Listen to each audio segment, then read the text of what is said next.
열왕기상 22장 41절에서 53절 말씀 우리 한 목소리로 같이 읽겠습니다.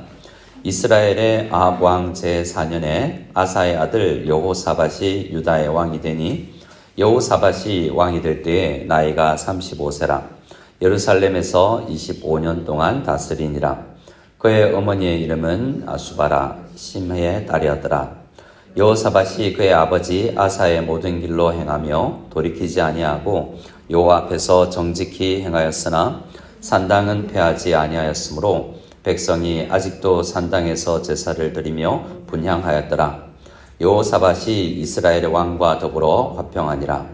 여호사밧의 남은 사적과 그의 부린 권세와 그가 어떻게 전쟁하였는지는 다 유다 왕 역대지락에 기록되지 아니하였느냐. 그가 그의 아버지 아하시아의 시대에 남아있던 남색하는 자들을 그 땅에서 쫓아내었더라. 그때 에돔에는 왕이 없고 섭정왕이 있었더라.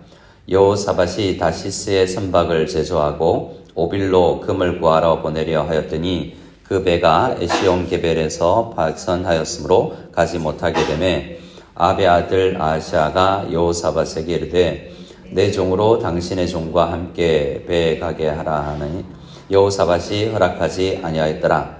여호사밧이 그의 조상들과 함께 잠에 그의 조상 다윗 성에 그의 조상들과 함께 장사되고 그의 아들 여호람이 대신하여 왕이 되니라. 유다의 여호사밧 왕 제17년에 아합의 아들 아하시아가 사마리아에서 이스라엘의 왕이 되어 2년 동안 이스라엘을 다스리니라. 그가 여호와 앞에서 악을 행하여 그의 아버지의 길과 그의 어머니의 길과 이스라엘에게 범죄하게 한 느밧의 아들 여로보암의 길로 행하며 바알을 섬겨 그에게 예배하여 이스라엘의 하나님 여호와를 노하시게 하기를 그의 아버지의 온갖 행위같이 하였더라. 아멘. 오늘 우리는 열왕기상 마지막 부분을 함께 묵상하는데요. 오늘은 이 짧은 구절 안에 두 남유다의 왕과 북이스라엘의 왕을 비교하고 있습니다. 그리고 그 두 비교는 상반되는데요. 43절에 여호사밧 남유다의 왕은 어떻게 기록되냐면 그의 아버지 아사의 모든 길로 행하며 돌이키지 아니하고 여호와 앞에서 정직히 행하였다라고 이야기합니다. 물론 그 뒤에 산당은 폐하지 아니하였으므로 라고 하면서 한계도 드러내고 있지만 전체적인 평가는 여호와 앞에서 정직히 행한 왕이었다라고 이야기를 하고 있습니다. 그냥 우리가 생각하는데 거짓말하지 아니하였구나 라는 정직이 아니라 하나님의 말씀, 율법의 말씀으로 표준으로 살려고 애쓰고 그 하나님의 임재를 추구하고 내게 주신 왕의 직분이 뭔가 내가 뭘 해야 되는 사람인가를 생각하는 사람이었다라는 것이죠. 근데 51절 이하에 나오는 당시에 이제 아합 같이 지금 여호사밧 왕과 함께 전쟁에 길랏 라못의 전쟁에 참여했다가 아람 군대에 의해서 죽은 그 아합의 아들이 아시아가 이제 북이스라엘의 왕이 되었습니다.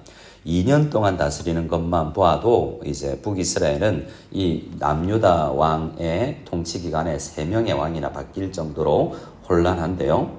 그의 평가를 보면 52절, 53절입니다. 그가 여호와 앞에서 악을 행하여 그의 아버지의 길과 그의 어머니의 길과 이스라엘에게 범죄하게 한 느밧의 아들 여로보암의 길로 행하며 바알을 섬겨 그에게 예배하여 이스라엘 하나님 여호와를 노하시게 했다라고 이야기를 합니다. 한 사람은 이제 정직히 행하고 한 사람은 여호와 하나님을 노하게 했다라는 것입니다. 52절에 그가 이제 악을 행했다라고 할 때 이제 세 사람이나 등장합니다. 아버지 아합, 어머니 이세벨, 그리고 그들의 한참 조상은 아니죠. 여러 번 역성혁명이 있었으니까요. 처음 북이스라엘을 시작했던 느밧의 아들 여로보암의 길로 행했는데 그들의 좋지 않은 악한 모습 여러 가지를 이렇게 답습했던 것 같습니다. 이스라엘 왕 아하시아 이야기는 이제 열왕기 하로 넘어가면 계속 될 텐데요. 그만큼 이 성경은 그에 대해서 박한 평가를 해주고 있는 것을 보게 됩니다. 오늘 이 말씀이 두 가지 하나님을 관점에서 그러하지만 한 가지 더 비교되는 것은 있는데 그들의 아버지의 영향력과 어머니의 영향력이라는 것입니다. 43절에 다시 가면 여호사밧은요, 그의 아버지 아사의 모든 길로 행하며 돌이키지 아니하였다라고 이야기할 정도로 아버지도 그러하였다라는 거죠. 그래서 이 아사가 심은 것이 여호사밧에게 열매를 맺었고 또 북이스라엘에서는 아합과 이세벨이 심은 것이 그의 아들 이 아시아에게 이제 영향을 끼치고 열매를 맺었다라고 이야기를 하는 것 같습니다. 오늘 본문 안에 여러 가지가 있을 수 있지만 이제 우리의 부모의 영향력과 이 우리 다음 세대에 대한 기도가 참 중요하구나라는 것은 열왕기 속에서 계속 반복되는 주제 중에 하나입니다. 가장 중요한 주제는 아닐지라도 우리가 이 세대가 다음 세대로 넘어감에 있어서 어떻게 할 것인가에 대한 주제가 계속 반복되고 있다는 것입니다. 자, 44절 말씀에 보면 이렇게 이야기하고 있습니다. 여호사밧이 이스라엘의 왕과 더불어 화평하니라 라고 이야기합니다. 근데 이 화평이 인간적 화평이라는 것을 생각해야 됩니다. 하나님께서 우리에게 화평을 주시지만 여호사밧이 추구한 것은 북이스라엘 아합 왕과 사돈을 맺은 것을 통하여서도 어떻게든 남북 간의 화합무드를 만들어야 되겠다라는 생각을 한 것 같은데요. 한편으로 중요한 주제고 추구해야 될 것이기도 하지만 그가 가지고 있는 영향력이 북이스라엘만 못했습니다. 아합 왕의 악이 더 크고 그래서 남유다의 영향이 더 많이 왔던 거죠. 어떤 면에서는 그는 선한 왕이고 정직한 왕이어서 북이스라엘에 영향을 끼치려고 했을지도 모릅니다. 하지만 영향을 더 많이 받는다라는 것을 보게 되죠.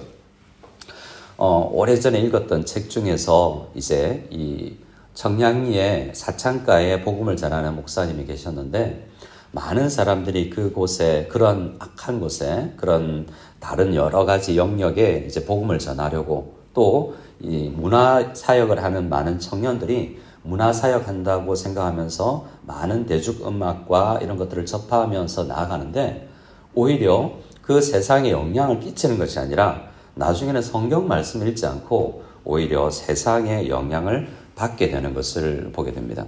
그래서 어떤 사람이 그렇게 이야기하더라고요. 너는 예수님이 아니다. 그래서 우리가 가야 할 곳과 가지 말아야 할 곳이 우리 연약한 사람들에게는 늘 있다라고 말이죠. 그렇게 이 남유다의 여호사밧 왕은 북이스라엘과 친하려고 했습니다. 하지만 그 영향력이 이제 사돈 관계까지 맺었는데 그 아합의 딸 아달랴와 자기의 아들 여호람과 결혼을 시켰는데요. 이 결혼이 나중에 이제 열왕기 하로 넘어가면 얼마나 남유다를 힘들게 하는지를 보게 됩니다. 이 이세벨의 딸이기도 하고 아합의 딸이기도 한 이 아달랴가 남유다에 결혼을 해와서 남유다를 완전히 초토화시켜버릴 정도로 남유다가 망하기 직전까지 가게 만드는 여자가 아달랴입니다. 북이스라엘과 잘 지내려고 했던 그 마음은 이해하겠지만 그것이 어떤 영향력을 끼칠지 잘 모르는 연약한 부분이 있었다는 거죠. 오늘 본문에서는 그것이 명확하게 드러나 있지는 않지만 약간 남아 있습니다.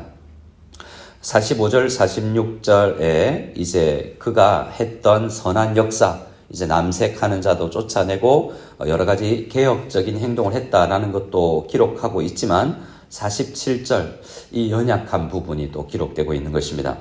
그때 에돔에는 왕이 없고 섭정왕이 있었다라는 이야기는 이 에돔이라는 이스라엘 남유다 밑에 있는 그 지역인데요. 거기까지 남유다가 영향을 펼쳐나가고 나라가 넓어졌다라는 것입니다. 그리고 48절에 여호사밧이 다시스의 선박을 제조하고 오빌로 금을 구하러 보내려 하였는데 그 배가 에시온게벨에서 파선해서 가지 못했습니다. 그럴 수도 있지 않습니까? 배가 나갔다가 다 돌아오는 게 아닐 수 있고 풍랑을 만날 수도 있는데요. 자연현상 아닌가라고 생각하지만 이것은 하나님의 채찍질이었습니다. 역대하 24장에 보면 여호사밧의 나라가 역대하 20장에 이 여호사밧 왕의 이야기가 기록되고 있는데요.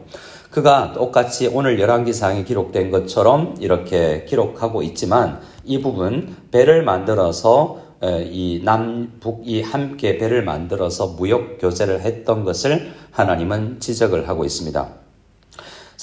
역대하 20장 35절을 제가 읽어드립니다. 유다 왕 여호사밧이 나중에 이스라엘 왕 아하시아와 교제하였는데 아하시아는 심히 악을 행하는 자였더라. 두 왕이 서로 연합하고 배를 만들어 다시스로 보내고자 하여 에시온 게벨에서 배를 만들었더니 마레사 사람 도다와와 후의 아들 엘리에셀이 여호사밧을 향하여 예언하여 이르되 왕이 아하시아와 교제함으로 여호와께서 왕이 지은 것들을 파하시리라 하더니 이에 그 배들이 부서져서 다시스로 가지 못하였더라 라고 이야기하고 있습니다. 자, 이 남유다 왕 여호사밧의 연약한 점이 뭐냐면 하나님 말씀대로 살지만 악한 사람들과 나에게 좋지 않은 영향력을 주는 사람들과 계속 교제하면서 내가 오히려 그 악한 영향력을 받게 되는 교제가 있었다라는 것입니다. 그래서 이제 그리고 나서 여호사밧이 깨달은 것이 있었던 것 같습니다. 49절에 오늘 말씀 49절에 보면 아합의 아들 아하시아가 같이 배를 지어서 동업했던 그 북이스라엘의 왕이 이야기합니다.